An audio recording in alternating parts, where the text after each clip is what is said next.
Hal itu membuat Arya Saloka dan Putri N curhat hingga ayah Renita ikut bersuara. Sinetron Ikatan Cinta belakangan memang sedang digandrungi oleh para penontonnya. Begitu pula dengan para pemainnya. Seperti Amanda Manopo, Arya Saloka, dan Glenca Cisara. Namun baru-baru ini, nama pasangan suami istri Arya Saloka dan Putri N tengah menjadi sorotan.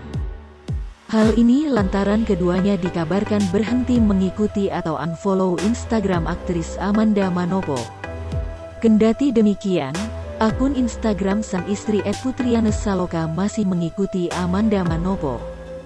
Akan tetapi memang Amanda Manopo sejak dulu tidak pernah mengikuti rekan artis siapapun. Terkait ini, aktris sinetron Ikatan Cinta yang lain, Aya Renita ikut bersuara. Aya Renita langsung menyinggung sikap penggemar yang berlebihan terkait sinetron Ikatan Cinta. Bahkan ia mengatakan bahwa keributan di media sosial biasanya karena dibuat sendiri oleh warganet.